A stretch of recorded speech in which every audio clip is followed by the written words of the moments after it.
اللهم صل على محمد وآل محمد. بسم الله الرحمن الرحيم. عن جابر بن عبد الله الأنصاري أنه قال عن فاطمة الزهراء عليها السلام بنت رسول الله صلى الله عليه وآله قال: سمعت فاطمة أنها قالت: دخل علي أبي رسول الله في بعض الأيام فقال: السلام عليك يا فاطمة. فقلت: عليك السلام. قال: إني يجد في بدني ضعفا. فقلت له: أعوذك بالله يا أبتاه من الضعف. فقال: يا فاطمة ائتيني بالكساء اليماني فغطيني به. فأتيته بالكساء اليماني فغطيته به وصرت أنظر إليه وإذا وجهه يتلألأ كأنه البدر في ليلة تمامه وكماله. فما كانت إلا ساعة وإذا بولدي الحسن قد أقبل وقال: السلام عليك يا أماه. فقلت: وعليك السلام يا قرة عيني وثمرة فؤادي. فقال: يا أماه إني أشم عندك رائحة طيبة كأنها رائحة جدي رسول الله. فقلت: نعم، إن جدك تحت الكساء. فأقبل الحسن نحو الكساء وقال: السلام عليك يا جداه يا رسول الله، أتأذن لي أن أدخل معك تحت الكساء؟ فقال: وعليك السلام يا ولدي ويا صاحب حوزي، قد أذنت لك. فدخل معه تحت الكساء. فما كانت إلا ساعة وإذا بولدي الحسين قد أقبل وقال: السلام عليك يا أماه. فقلت: وعليك السلام يا ولدي ويا قرة عيني وثمرة فؤادي. فقال لي: يا أماه إني أشم عندك رائحة طيبة كأنها رائحة جدي رسول الله صلى الله عليه وآله.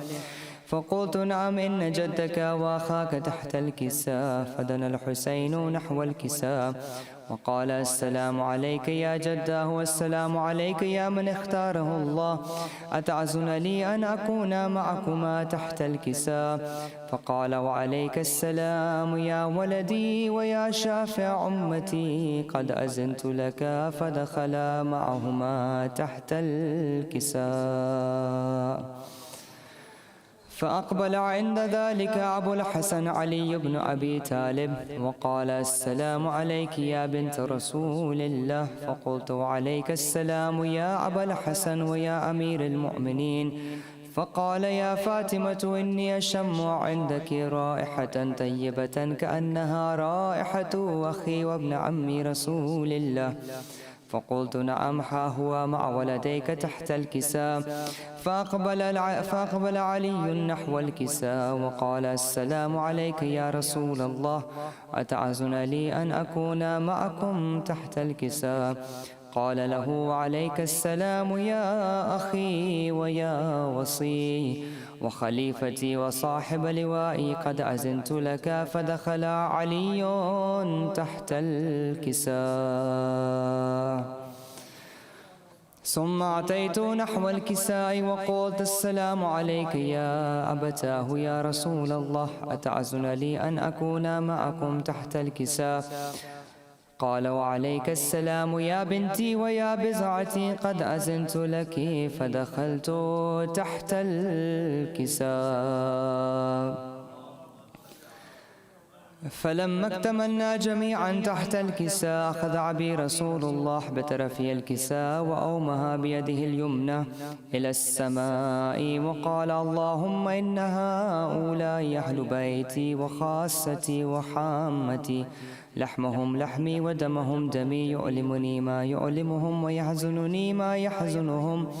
أنا حرب لمن حاربهم وسلم لمن سالمهم وعدو لمن عاداهم ومحب لمن أحبهم. إنهم مني وأنا منهم، فاجعل صلواتك وبركاتك ورحمتك وغفرانك ورزوانك علي وعليهم وأذهب عنهم الرجس وطهرهم تطهيرا.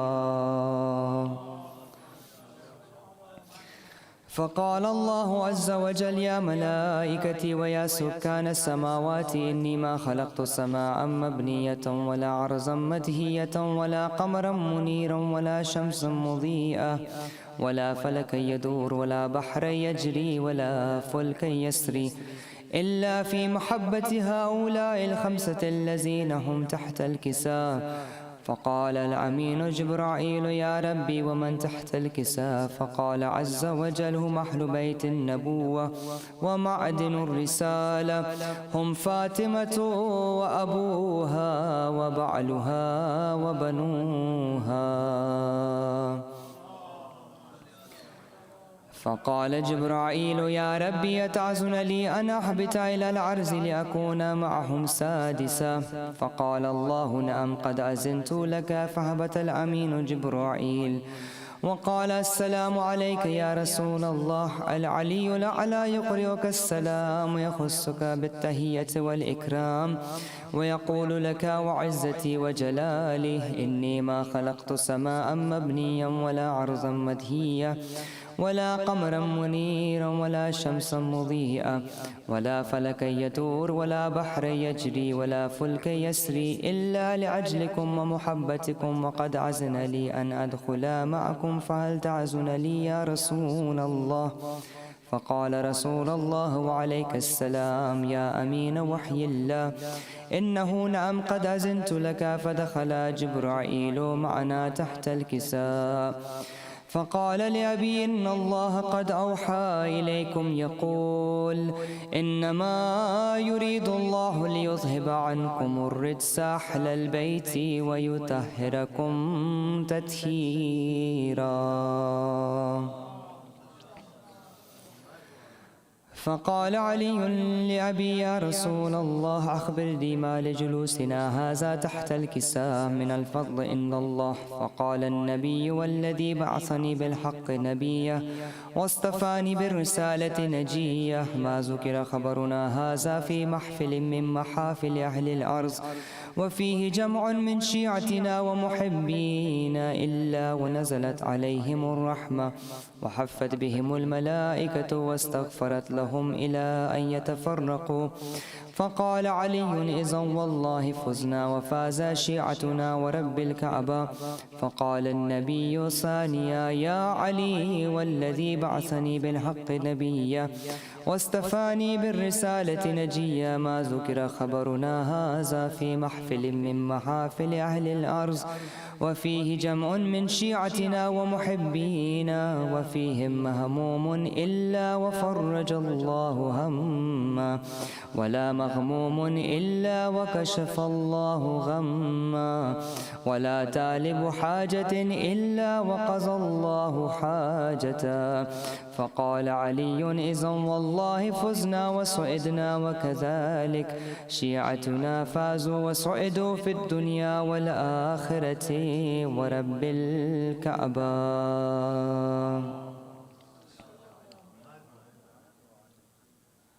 بسم الله الرحمن الرحيم. اللهم كن لوليك الحجة ابن الحسن صلواتك عليه وعلى آبائه في هذه الساعة وفي كل ساعة وليا وحافظا وقائدا وناصرا ودليلا وعينا حتى تسكنه أرضك توأ وتمتئه فيها طويلا برحمتك يا أرحم الراحمين. A request for Surah Fatiha for the marhumin Sayyida Iqbal Jabin bint Sayyid Ali Raza, Hadi Hassan Mirza ibn Mirza Mehdi Hassan, and all marhumin of Sayyid Ali Raza family. Bismillah ar-Rahman ar-Rahim.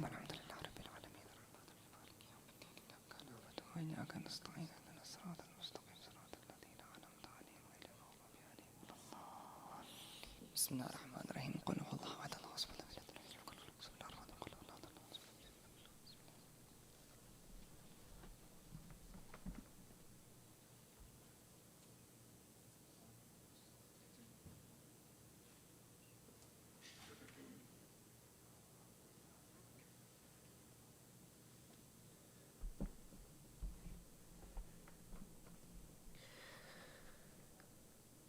انشاءاللہ ایک سلام اور پھر تھوڑا سا صلوات پڑھ دیں محمد علی محمد.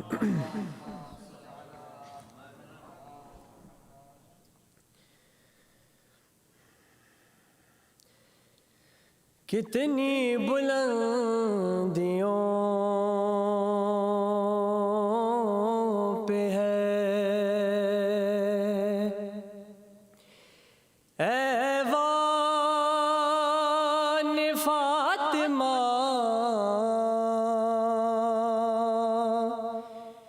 روح الامی ہے صورت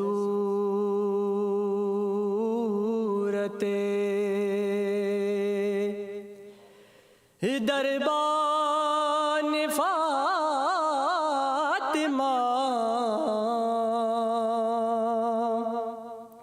کتنی بلندیوں پہ ہے، کیسے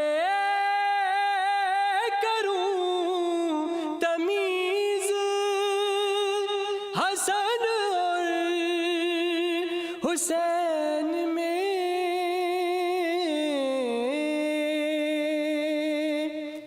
کیسے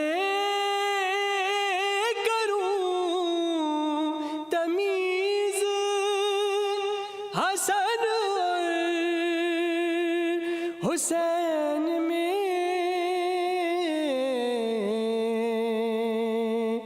ایک روح ہے فاطمہ ہے تو ایک جان فاطمہ. کتنی بلندیوں پہ ہے. پر صلوات محمد علی. انشاءاللہ تھوڑا سا سوز. ہائے بابا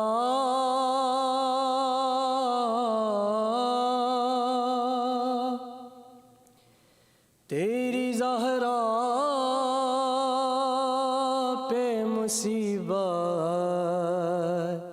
کی گھڑی ہے،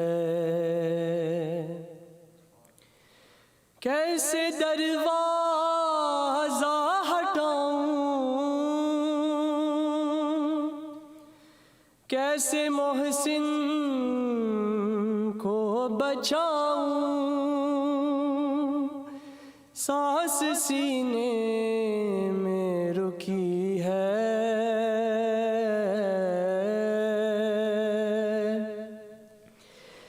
تیری زہرا پہ مصیبت کی گھڑی ہے، تیری امت نے بنا دی ہے یہ حالت بابا، کوئی پسلی بھی نہیں میری سلامت بابا. سانس لیتی ہوں میں جس دم، رکنے لگتا ہے میرا دم، صرف مرنے کی کمی ہے،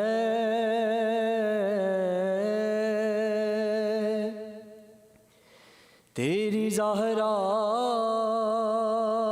پہ مصیبت کی گھڑی ہے، ہاتھ میں جس کے میرا ہاتھ دیا تھا تم نے، کہہ کے من کن تو جسے مولا کہا تھا تم نے، میں نے ہر موت پہ بابا اس کا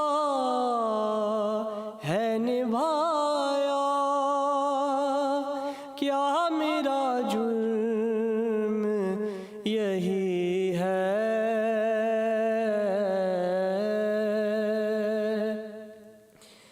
تیری زہرا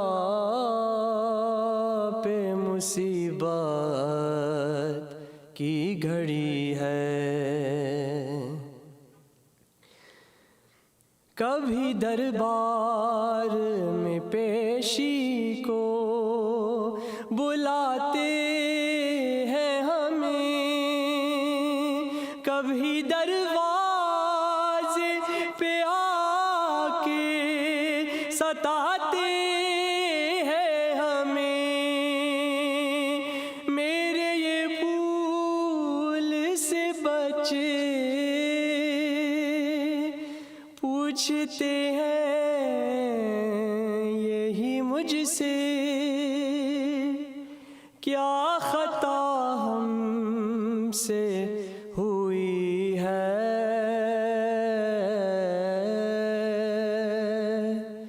تیری زہرا پہ مصیبت کی گھڑی ہے، شرم آتی ہے بھلا تم کو، بتاؤ کیسے یہ تماچوں کے نشاں تم کو دکھاؤ کیسے؟ تم نہ پہچان سکو گے، دیکھ کر مجھ کو کہو گے،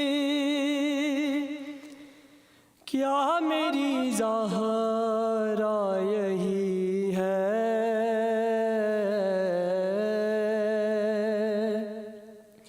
تیری زہرا پہ مصیبت کی گھڑی ہے، ہائے بابا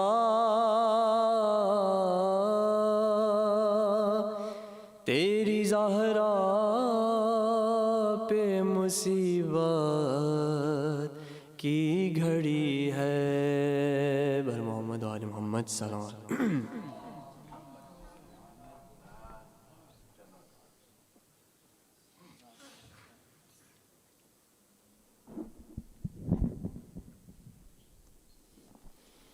Mu'mineen, this is the first majlis of the next series of majlises that will be tomorrow and Sunday, inshallah. Our guest speaker for the next 3 nights is Moulana Redha Qazwini, who will be addressing the Majlis of the Shahadat of Bibi Fatima Salamullahi alayha. And we would also like to thank Brother Muhammad Sajjad for coming in from Atlanta and reciting a salam tonight, and looking forward to hearing a noha from you tonight, inshallah, as well. I would like to request the Moulana to take the pulpit and address the Majlis with a very loud salawat.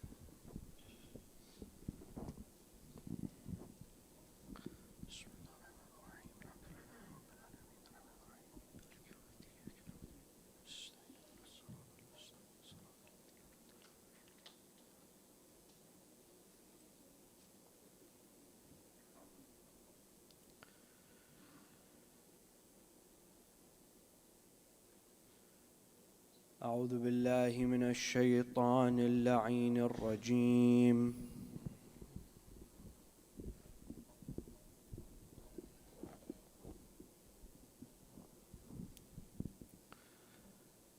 بسم الله الرحمن الرحيم والحمد لله رب العالمين والصلاة والسلام على خير الأنام أبي القاسم المصطفى محمد اللهم صل على محمد وآل محمد وعجل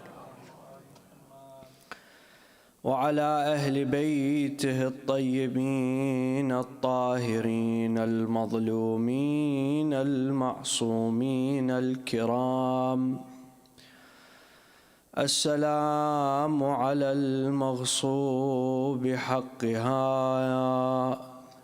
السلام على المسروق إرثها السلام على الملطوم خدها السلام على المكسور ضلعها يا فاطمة الزهراء ما خاب والله من تمسك بك أمن من لجأ والتجأ إليك يا ليتنا كنا معك سيدتي فنفوز فوزا عظيما قال الله تعالى في محكم كتابه الكريم أعوذ بالله من الشيطان الرجيم بسم الله الرحمن الرحيم إنا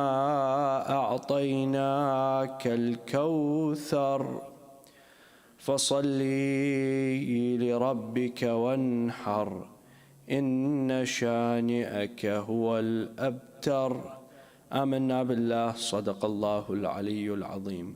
Please recite aloud salawat.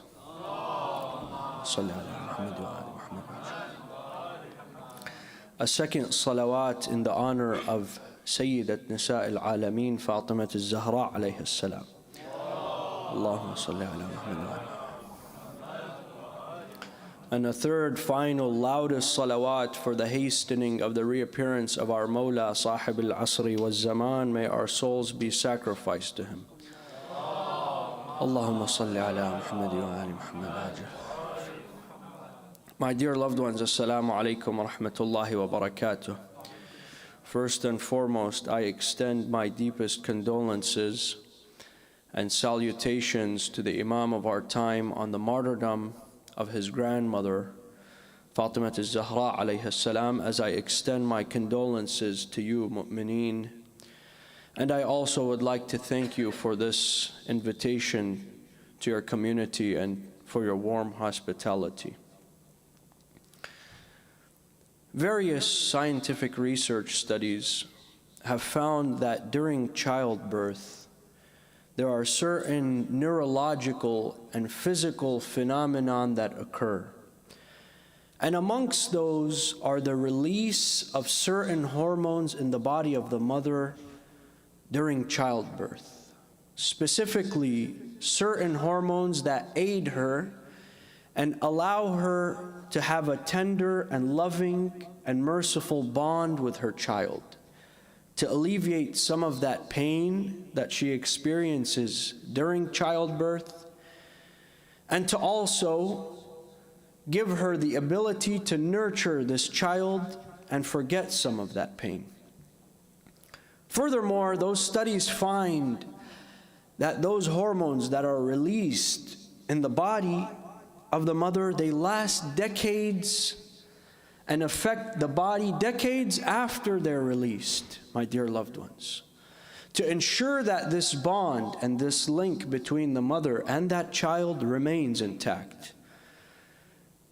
And in the same way, there are certain neurological phenomena that occur during the time of childbirth that allows for neural mirroring, meaning that some of the thoughts, some of the behaviors, and some of the brain activity in the brain of the mother also mirrors to the brain of the child.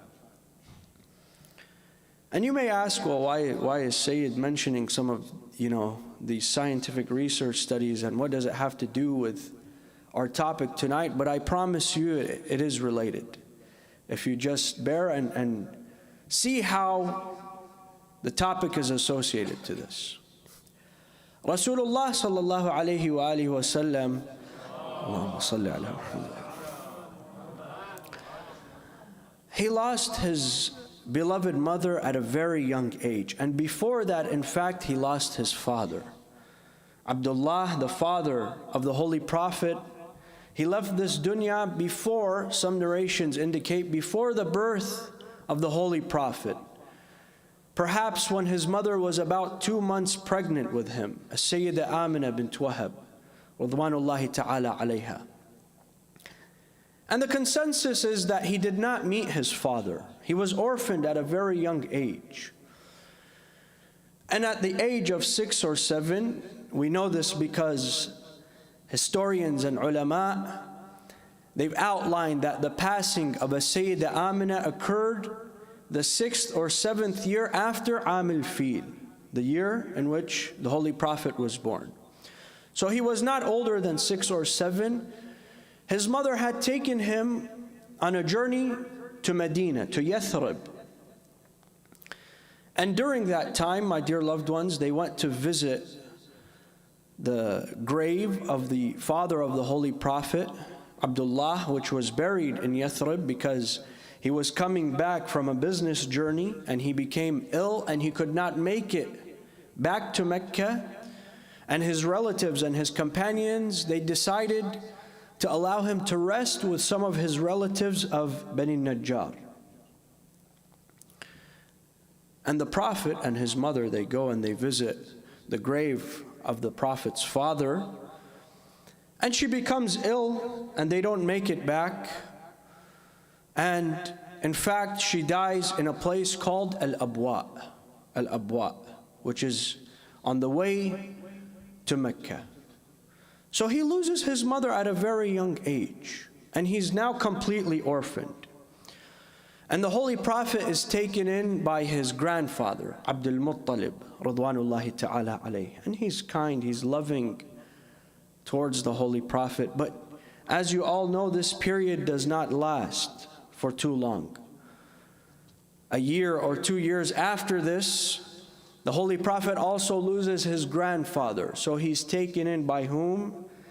By his beloved uncle, the defender of the Holy Prophet, the nurturer of the Holy Prophet, the guardian of Islam, Moulana Abi Talib, Radwanullahi ta'ala alayh. And during that time, he experienced again the love and the nurturing and the tenderness and the warmth of a mother, within whom? Within As-Sayyida Al-Tahira Fatima bint Asad, Radwanullahi ta'ala alayha, the mother of Amir al-Mu'mineen alayhi salam. And the Holy Prophet, he truly felt that she was his mother. He would even call her Ummah. And she would not differentiate between any of her children. And in fact, she would give him a higher level of love and affection, a better treatment. Upon her passing as well, the Holy Prophet, he had great feelings of sadness. And he, as they dig her qabr, her grave, he lowers himself as well in that qabr.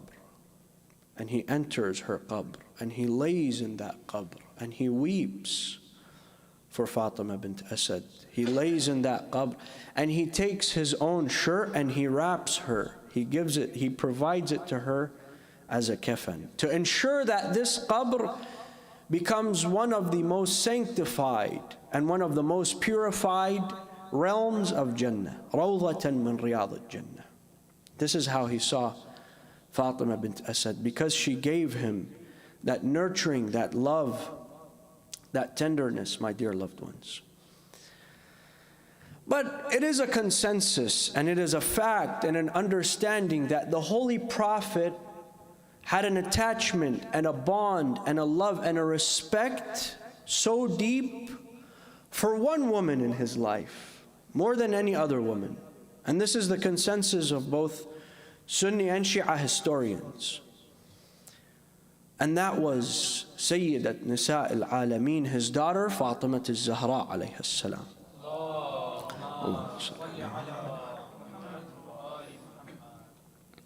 You see, my dear loved ones, science can give you information, can give you theories, can give you data that is produced in a laboratory, done through research. But what science fails to allow us to understand is the true meaning behind what the Holy Prophet said and meant when he gave the kunya to his beloved daughter Fatima al-Zahra as Fatima Abiha.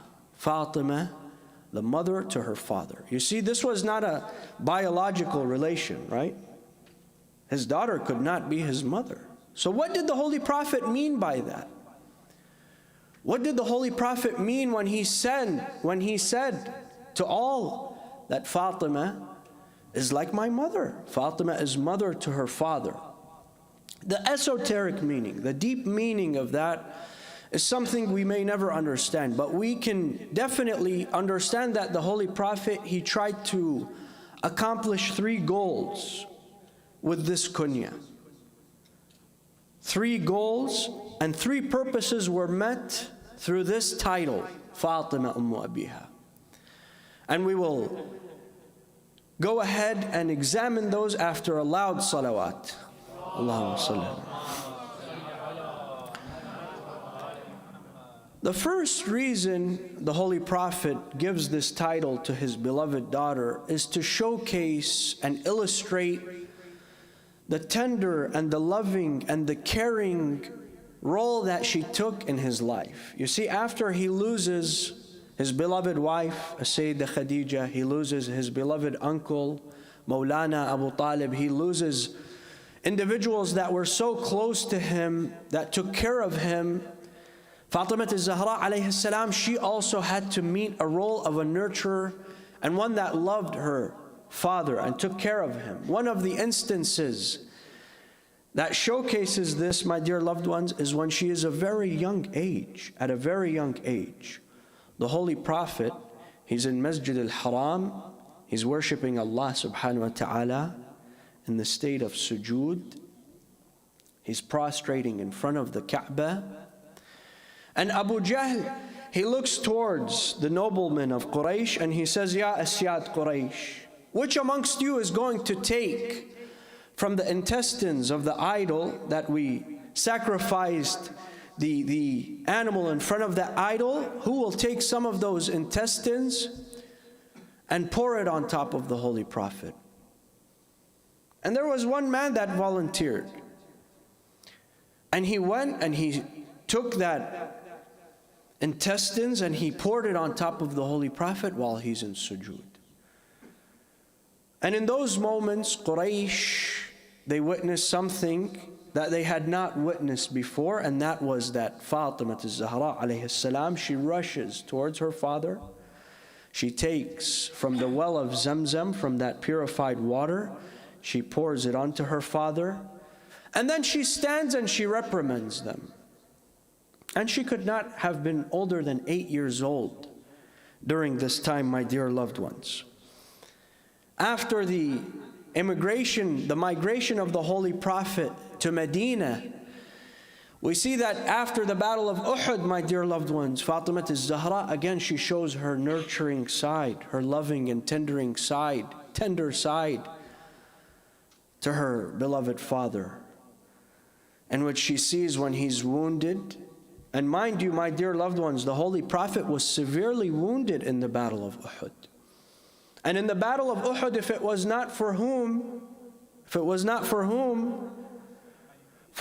Amir al-Mu'mineen, for Sayyid al-Muwahhideen, for Ya'sub al-Din, Ali ibn Abi Talib alayhi salam. Allahumma salli ala Muhammad. That battle could have gone in a very different fashion. Amir al-Mu'mineen alayhi salam, who stood at the front line in the battle of Uhud, him and a very small group of companions that were defending the Holy Prophet. After the rest of those so-called Sahaba that today they get the awards and the accolades and the titles, they fled. They ran away. They were nowhere to be seen. And it was only Ali ibn Abi Talib alayhi salam and a few companions. And in fact, my dear loved ones, in Kitab al-Irshad, Shaykh al-Mufid, he illustrates the heroism of Amir al-Mu'mineen alayhi salam during the Battle of Uhud. That the Holy Prophet, he would order Amir al-Mu'mineen to face each and every battalion that was encircling them. A battalion of men, 20, 30 men from the mushrikeen, they would come and they would attack the Holy Prophet. And the Holy Prophet would look to Amir al-Mu'mineen and he would say, Ya Ali, dhudha anni. Oh Ali, repel this force, repel this battalion. And Amir al-Mu'mineen, he would dive into that group of enemies. He would eliminate every single enemy with bravery, with force. Another battalion would come from the left. Ya Ali, dhudha anni. Amir al-Mu'mineen again. He would dive into that battalion. Shaykh al-Mufid in Kitab al-Irshad, he says that the angels, the malaika in the heavens, they were astounded by this sight, by the thabat, the sumud, the steadfastness and the sabr and the sacrifice of Ali ibn Abi Talib alayhi salam. Yeah. Amir al-Mu'mineen, as he's in combat, he's fighting, and the war becomes extreme, the combat becomes so severe, and he's in combat and his weapon, his sword breaks, and he wants to defend Islam, he wants to defend the Holy Prophet, but his weapon, he can no longer defend. How can a warrior fight without a weapon? So he rushes towards the Holy Prophet. He says to the Holy Prophet, Ya Rasulullah, I want to fight and I want to defend, but my weapon, it's broken. My sword is broken. And narrations indicate that is when Jibreel, he descends from the heavens with a sword for Ali ibn Abi Talib, and a sound and a call and a voice is heard by all during the Battle of Uhud. La fata illa Ali, wa la sayf illa dhul fiqar. Allahumma salli ala Muhammad. Amir al-Mu'mineen alayhi salam, he defended the Holy Prophet, he defends the religion of Islam, because he was not interested in the khilafah or the seats or power or whatever those others were interested in. He wanted to defend Islam and sacrifice himself for Islam.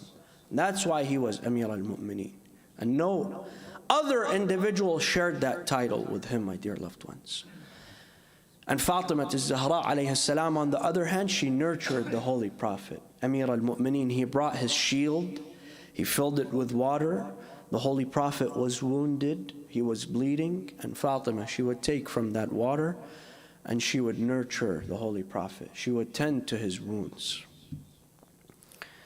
You see that even during Hadith al-Kisa, my dear loved ones, that we were fortunate to hear. Our beloved brother, he recited it before the Majlis, and we've heard it, and inshallah we've understood it. The Holy Prophet, where does he go when he's feeling ill, when he's feeling sick, when he's not feeling strong? Where does he go? He goes to his daughter Fatima az-Zahra. And this shows you her nurturing and her love towards her father. Oh Fatima, I feel a weakness in my body. Dha'fa, I don't feel well. And he asks her to bring that Yamani cloak, to place it on top of him. And look at how she sees her father. She says, I looked to the face of my father and I saw as if it was the full moon, shining, radiant. You see that relationship of love and affection between them. And she goes and asks her father, can I join you under this kisa with my husband, with my children? He says yes. And what does he call Fatima az-Zahra alayhi salam? He calls her bil'ati. Bil'ati. What does that mean? Bil'ati. O piece of me, O flesh of my flesh, O piece of my soul, Fatima, come and join me. You're of me. It's as if the Holy Prophet wants to indicate to us that there's no need for Fatima al-Zahra alayhi salam to ask, because she's of him and she's of that same essence. My dear loved ones, the second reason, my dear loved ones, that the Holy Prophet, he gave Fatima al-Zahra alayhi salam this kunya, is to indicate the high level of respect that he had for her. That he says, Fatima is of me, she's the maqam of my mother. This is how she has to be respected. And in fact, one of the wives of the Holy Prophet, she says that I would watch the Holy Prophet respect Fatima in a way that he respected no one else. When she would enter a room, the Holy Prophet, he would rise for her out of respect. He would rise out of his seat for Fatima al-Zahra alayhi salam. And he would remove himself from where he was sitting. He would take her, he would embrace her, he would kiss her forehead, sometimes kissing her hands. And he would ask her to sit where he would sit. And this shows you the great level of respect, my dear loved ones, the Holy Prophet had for his daughter. In a society that they would hate women. They saw women as property. They saw women as less than their horses and their camels and their animals. The Holy Quran illustrates how the Arabs of Jahiliyyah, they would wait at the bedside of their wives during childbirth. They would stand there and they would wait. Why? To see what gender it was. If it was a young boy, they would cry out and they would shout and they would be full of pride and happiness. And they would go and tell their family members and their loved ones, and they would rejoice. But if it was a young girl, they would turn their faces away, and the Quran says their faces would be blackened with anger, with hatred, with disappointment. And they would take that young baby girl, and what would they do? They would go and place it in the dirt and bury that girl alive. This is how the Arabs of Jahiliyyah, they saw their daughters. But you see, on the other hand, the Holy Prophet, he stands for Fatima al-Zahra alayhi salam even when she's a young woman, a young girl, to show the level of respect that we should also have for her. He would look to her, historians state that he would look to her from a distance and he would say, Fidaha abiha, Fidaha abiha. May her father be her ransom, be sacrificed for her, be her fida. The Holy Prophet says this about Fatima al-Zahra alayhi salam. And my dear loved ones, his public affection for Fatima al-Zahra alayhi salam served a great purpose. There was a purpose for it. It was not random. Some people say, well, he was her father. Those that don't follow the school of the Ahlul Bayt, they say, well, you know, Rasulullah sallallahu alayhi wa alihi wa sallam, sallu alayhi wa alihi, Allahumma salli ala. They say, well, you know, he treated her as anyone would treat his daughter, which in fact is untrue, because you saw others would not treat their daughter in the same way during that time. But even so, there was a reason for this, my dear loved ones. And every single action of the Holy Prophet, mind you, is an action through wahy. وَمَا يَنْطِقُ عَنِ الْهَوَىٰ إِنْ هُوَ إِلَّا وَحْيٌ يُوحَىٰ. أحسنت. The Holy Prophet is connected to wahy, connected to the risala, to the revelation. Every part of his life, the way he eats, the way he sleeps, the way he prays. Why is it that we pray the way we pray? Because that's how the Holy Prophet prayed. Why is it that we pray on a turba? Because the Holy Prophet prayed on soil and dirt. We follow the Holy Prophet in a way that no one else follows their leader. What do I mean by that? People have leaders, people they revere. people they respect. You can go in any bookstore, Barnes and Noble, whatever it is, and you can find the biographies and autobiographies of many leaders. Of Gandhi, of Nelson Mandela, of Martin Luther King, of whoever it may be. And you read them, and you see how they lived their life. But do you read those biographies and autobiographies so you can live exactly how they lived to the T? How we live our lives, how the Prophet lived exactly? We follow his sunnah, meaning what? We follow how he lived his life. No other community in the world reveres and respects and loves their leader as we respect and we love our leader, the Holy Prophet. So the Holy Prophet, through this action of public affection and reverence and respect towards Fatima al-Zahra, he had a purpose. He wanted to show something great. One of his wives one day, they asked him, why is it that you treat Fatima in this way? She's a woman and a daughter and a girl. Why are you spoiling her like that? We don't see anyone else treating their daughters like this. Why is it that you embrace Fatima and you kiss Fatima and you smell Fatima? And he says, because when I have the pain and the suffering,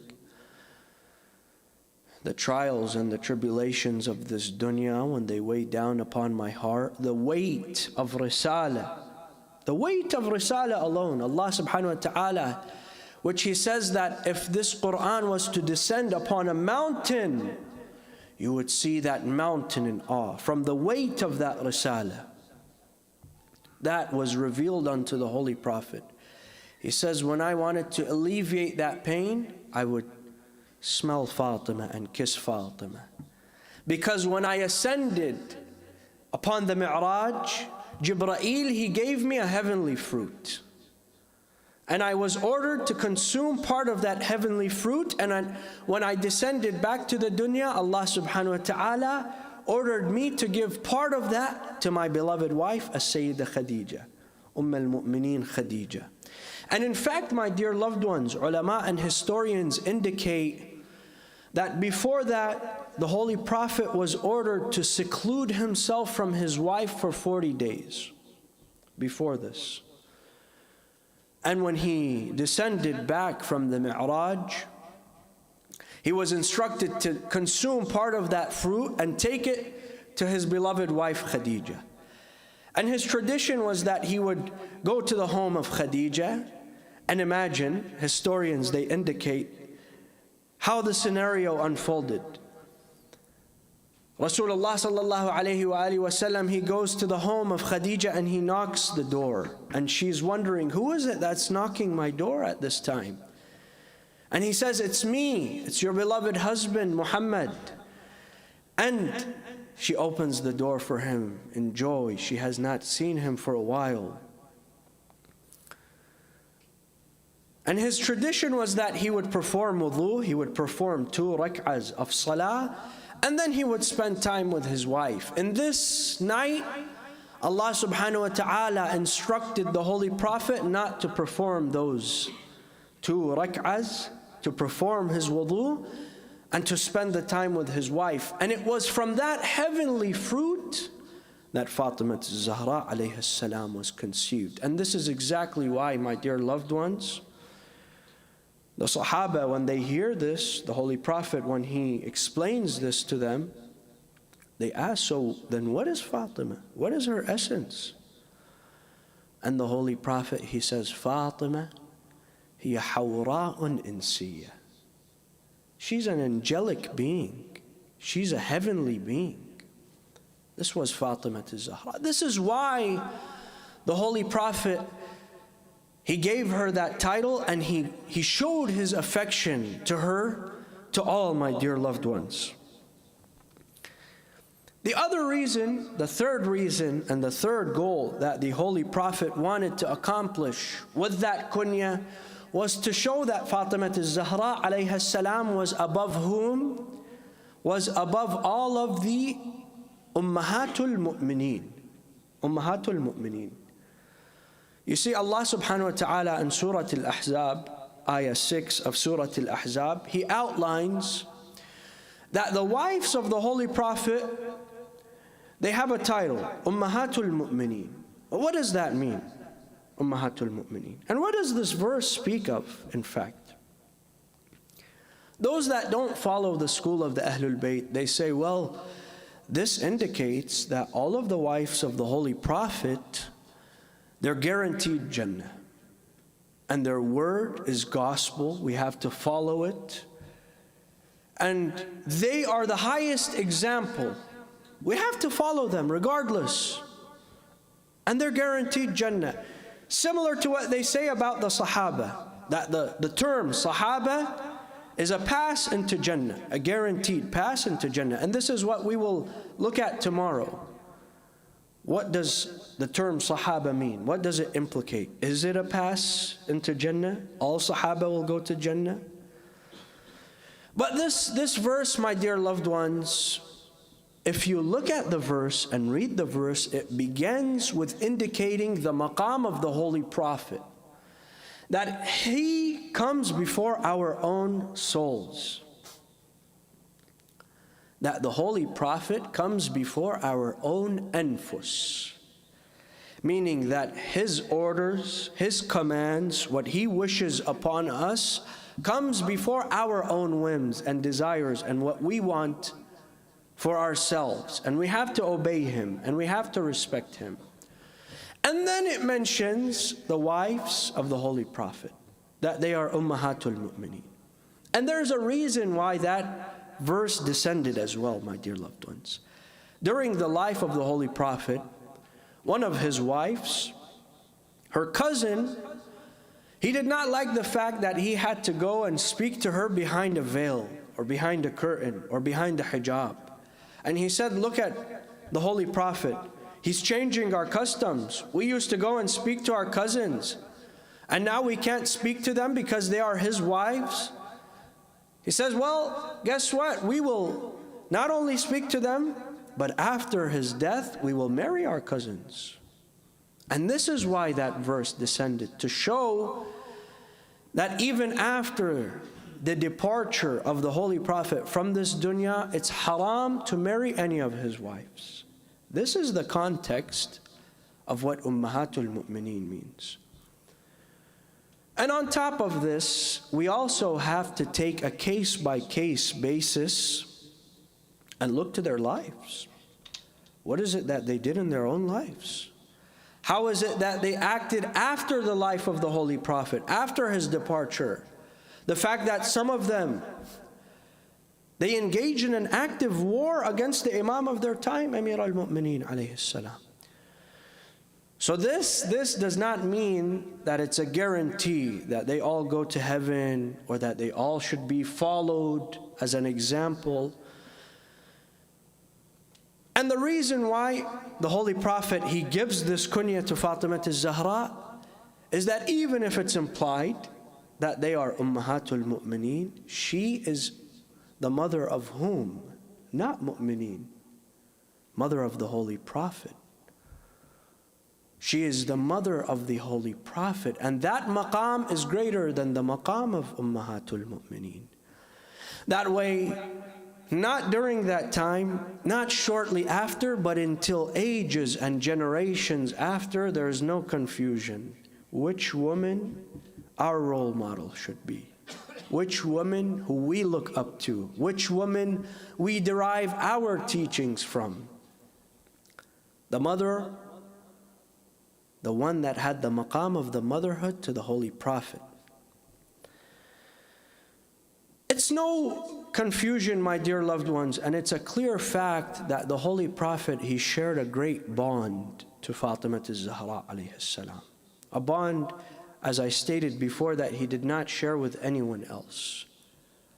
And especially with no other woman in his life. And this bond, my dear loved ones, was not only a physical bond, meaning that he was her father and she was his daughter, but it was also a spiritual bond and a spiritual connection. And that is why the Holy Prophet, he says himself, Fatima, bad'atun minni she's a piece of me. This has been mentioned by both Shia and Sunni historians alike. And this is something that he said about others. Like whom?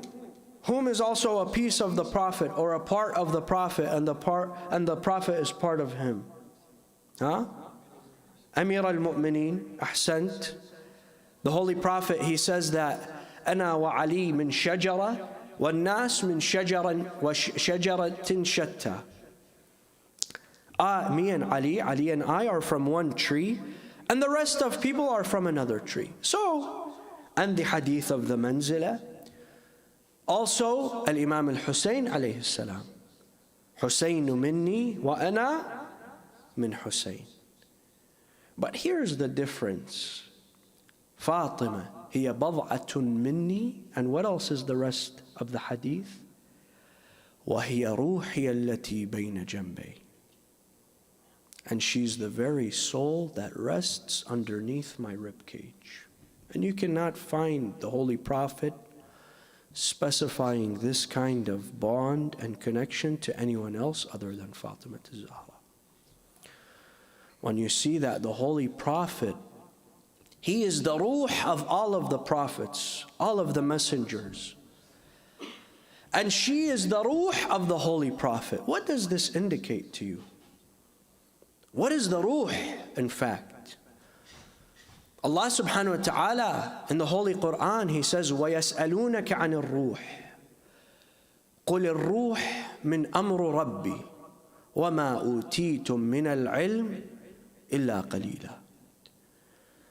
The ruh is something amongst the orders of Allah, the knowledge of Allah subhanahu wa ta'ala, the actions of Allah subhanahu wa ta'ala. And what we've been given, ilm of that, is very small, very little. Our understanding of the ruh is minute. And the Holy Prophet says, hiya ruhi allati bayna janbay.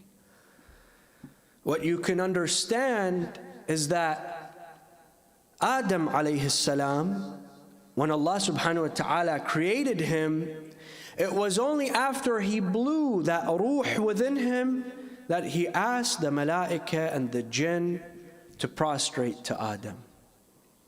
So you see that this is a very revered part of the creation of Allah subhanahu wa ta'ala, the ruh. Although we don't know much of it and about it, we understand that when the Holy Prophet, he shows to us that she is not only a part of me, but she's also my soul. Ya ruhi allati bayna janbay. This shows her maqam. This shows her high status.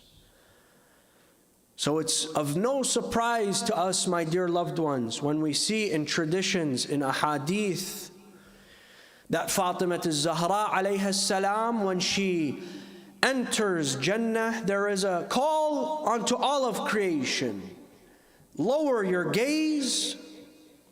Fatima, the daughter of Muhammad, is passing onto the Sirat.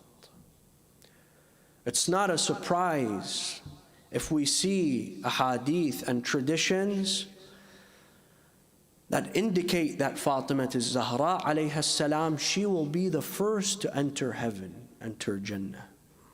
Why? Because she is the soul of the Holy Prophet. And I ask you all, what would happen to someone when they lose a part of their soul, a part of their body, a part of their self? They would feel devastated. They would feel broken. And they would engage in lamentation and huzn. They would enter a state of huzn, my dear loved ones. And this is exactly what happened to Fatima az-Zahra alayhi salam after the departure of the Holy Prophet from this dunya. The Holy Prophet, before he leaves this dunya, Fatima az-Zahra alayhi salam, she goes to his deathbed. She stays beside him. She holds his hand and he takes her close to him. He whispers into her ear. She begins to weep. She begins to cry. And then moments later, he whispers something else into her ear, and she smiles, and she's happy. One of the wives of the Holy Prophet, she says, why is it that before the Holy Prophet, he left this dunya, he whispered something in your ear, you cried, and then he whispered something, and then you laughed? Fatima al-Zahra alayhi salam says, I can't tell you, because that's a secret between myself and my father. After the departure of the Holy Prophet, that wife asks again. Fatima al-Zahra says that my father told me that I am leaving this dunya. I've been called by my beloved Lord. That Lord that had the greatest bond with the Holy Prophet, and the Holy Prophet had the greatest bond with Allah subhanahu wa ta'ala, closer than any of Allah's other creations. I'm going back to my loving Lord. Why is it that you smiled, Fatima? She says, because he told me I would be the first of his family to be reunited with him. السلام عليك أيتها الشهيدة أيتها المظلومة السلام عليك أيتها الممتحنة أيتها الصابرة أيتها الحزينة. Peace be upon you, O Fatima, O mountain of Sabr, O she that was examined by Allah before her creation.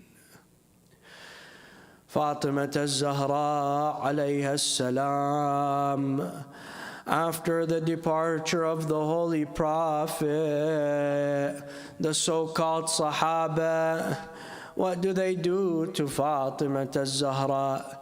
That will be our musibah tomorrow night, my dear loved ones. We'll save that musibah for tomorrow night. But you all know what happened. After their oppression towards her and the dhulm that she faced, after the Prophet leaves this dunya, she enters a state of huzn. Some of the so-called Sahaba, they come to Amir al-Mu'mineen. They tell him, Ya Abul Hasan, Fatima does not let us rest. She does not let us sleep at all. Why? Because all that we can hear are her weeping and her crying and her tears for the departure of her father, Rasulullah. Amir al-Mu'mineen says, what is it that you want of Fatima al-Zahra? Leave her be. She's mourning for her father. They tell him, Ya Amir al-Mu'mineen, Ya Abul Hasan, tell her to cry at night and rest in the morning so that we can rest in the morning and be awake at night. Or tell her to cry in the day and rest at night so that we can rest in the day and sleep at night. But Fatima al-Zahra, she could not control her weeping and her tears, mu'mineen. Amir al-Mu'mineen alayhi salam, he sees how they treat Fatima al-Zahra. They don't even allow her to cry for her own father, Rasulullah. So he goes and he constructs a small shed for her, a small house for her in Jannat al-Baqi'. That place became known as Bayt al-Ahzan, the house of sorrows. This is the house that Fatima al-Zahra would go to after she would wake up in the morning. She would take al-Imam al-Hasan, al-Imam al-Hussein by their hands. She would walk to Jannat al-Baqi'. She would sit in that home and she would cry and she would cry and weep for her father, Rasulullah. And she would take some of that turba of his soil, of his grave, and she would smell that soil. She would say, what happens to he that smells the turba of Ahmad? How is it that he could smell any other perfume after this perfume? She says to her father, صُبَّتْ عَلَيَّ مَصَائِبٌ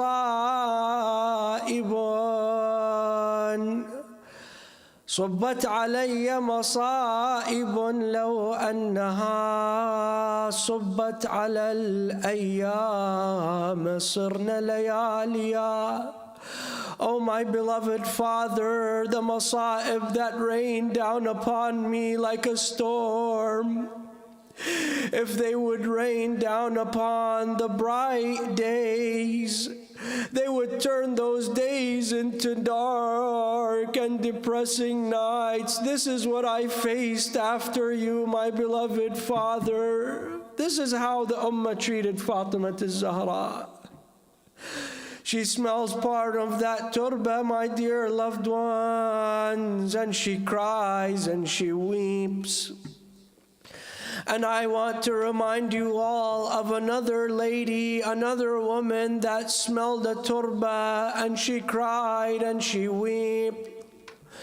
And that was a Sayyida Zainab alayhi salam when she goes to the grave of Abi Abdullah 40 days after his martyrdom. She falls off her camel and she falls onto the grave of Abi Abdullah al-Hussein. She takes from that turba and she weeps and she cries. Let me ask you, O mu'mineen, how do you think that Fatima az-Zahra alayha salam would feel seeing her beloved daughter as Sayyida Zainab crying over the body of Al-Imam al-Hussein? 3 days with no burial on the plains of Karbala, the body detached from the head, those thirsty lips. Allahu Akbar. And let me remind you of the pain and the tragedy of a Sayyida Zainab when she lost her beloved brothers. Not only was the pain so great when she lost Abi Abdullah, but when she is in the markets of Kufa, she is reminded of whom, O mu'mineen? She looks around and she sees that people are giving them sadaqah. She tells the children of Bani Hashim, sadaqah is haram upon us, don't take from this sadaqah. And she looks and she sees that all of those women, they have brothers, they have guardians. And she remembers who brought her to Karbala, Qamar Bani Hashim, Abul Fadl.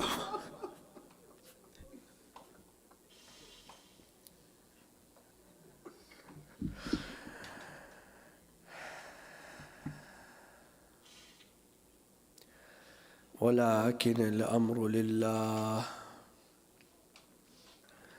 وإنا لله وإنا إليه راجعون.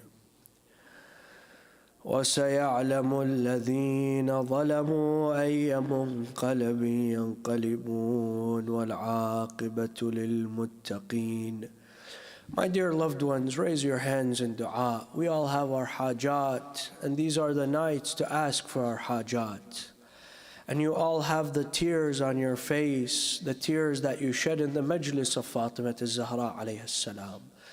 Oh Allah, we ask you in the name of those that you love the most, in the name of Fatima and her father and her husband and her 2 sons, oh Allah, grant us all of our hajat. Oh Allah, we ask you in the name of Fatima az-Zahra and her crushed ribs, we ask you to grant all those that are struggling with cancer, with diabetes, with mental illnesses with no cure, to grant them complete shifa and recovery. Oh Allah, we ask you in the name of Fatima az-Zahra to allow us until our final breaths to be the servants and the khuddam of Fatima az-Zahra and the children of Fatima az-Zahra. وإلى أرواح المؤمنين والمؤمنات والشهداء والعلماء نهدي ثواب سورة الفاتحة مع الصلوات. اللهم صل على محمد.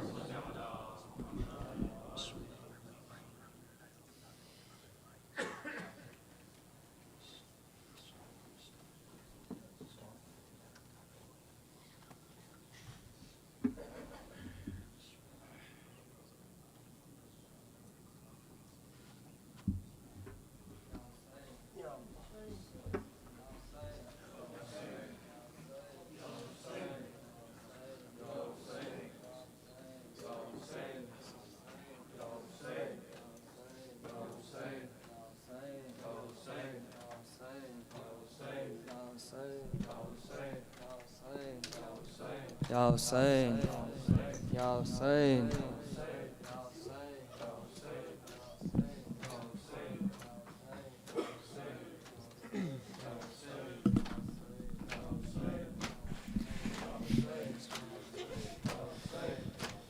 صلى الله على فاطمة، صلى الله على فاطمة، صلى الله على فاطمة، صلى الله على فاطمة. Everyone, صلى الله على فاطمة، صلى الله على فاطمة، صلى الله على فاطمة، صلى الله على فاطمة، صلى الله على فاطمة. Let Lady Dahra hear your voice. صلى الله على فاطمة، صلى الله على فاطمة، صلى الله على صلى الله على فاطمة. Apple of the Prophet's eye, you gave purpose to my life. You're the reason that I live. Through the darkness you spread light. Sallallahu ala Fatima.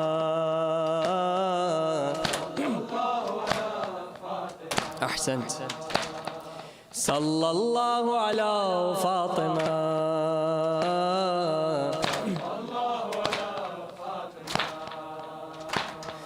Apple of the Prophet's eye, you gave purpose to my life. You're the reason that I live. Through the darkness you spread light. Sallallahu ala Fatima. Everyone, sallallahu ala sallallahu ala Fatima.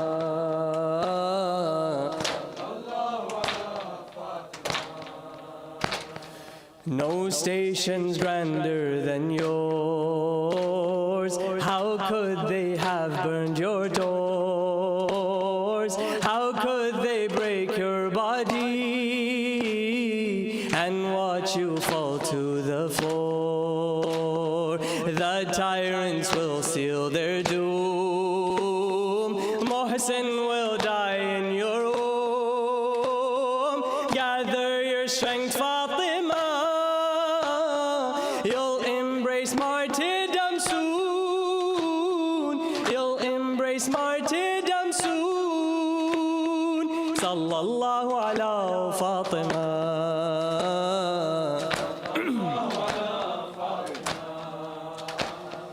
Sallallahu ala Fatima.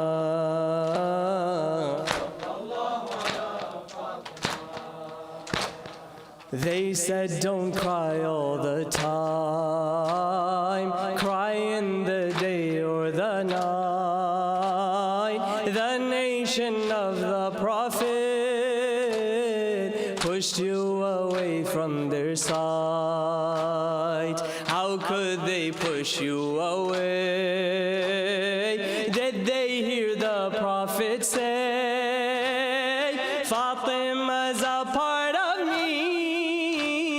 the glue of our Ahl al-Bayt, the glue of our Ahl al-Bayt.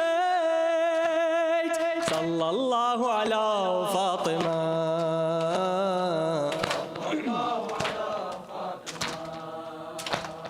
Sallallahu ala Fatima.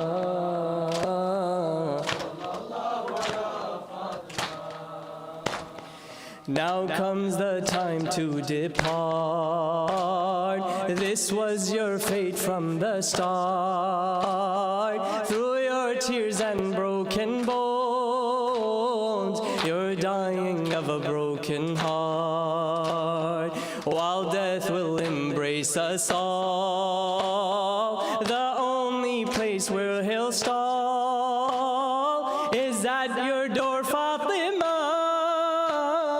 Your status above them all, your status above them all. Sallallahu ala Fatima.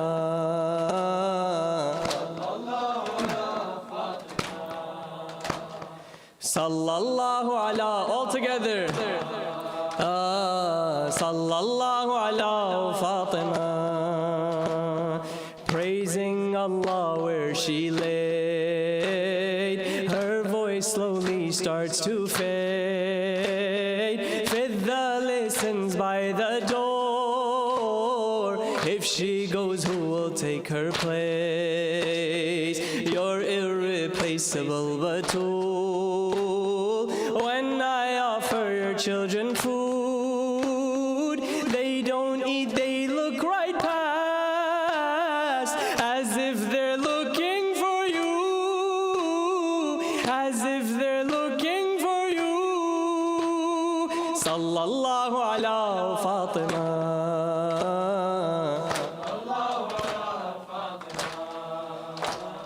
Sallallahu ala Fatima. Sallallahu ala Fatima. Sallallahu ala Fatima.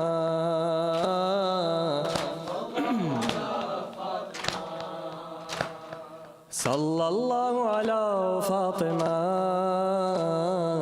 Sallallahu ala Fatima.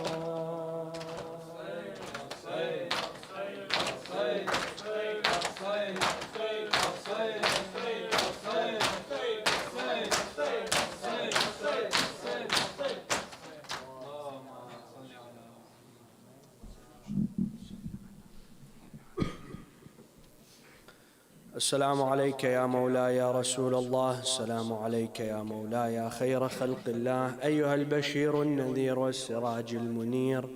السلام عليك يا مولاي يا أمير المؤمنين وسيد الموحدين يا علي بن أبي طالب. السلام عليك يا مولاتي يا فاطمة الزهراء سيدة نساء العالمين. السلام عليكما يا سادتي وموالي الإمامين المظلومين الحسن والحسين سيدي شباب أهل الجنة. السلام على علي بن الحسين ومحمد بن علي وجعفر بن محمد وموسى بن جعفر وعلي بن موسى ومحمد بن علي وعلي بن محمد والحسن بن علي والقائم الحجة المهدي، حججك على عبادك وأمنائك في بلادك صلاة كثيرة دائمة. السلام على الحسين وعلى علي بن الحسين وعلى أولاد الحسين وعلى أصحاب الحسين أبدا ورحمة الله وبركاته. اللهم صل على محمد وآل محمد. اللهم كن لوليك الحجة ابن الحسن صلواتك عليه وعلى آبائه في هذه الساعة وفي كل ساعة وليا وحافظا وقائدا وناصرا ودليلا وعينا حتى تسكنه أرضك طوعا وتمتعه فيها طويلا برحمتك يا أرحم الراحمين. وصل اللهم على محمد وآله الطاهرين. اللهم صل على محمد.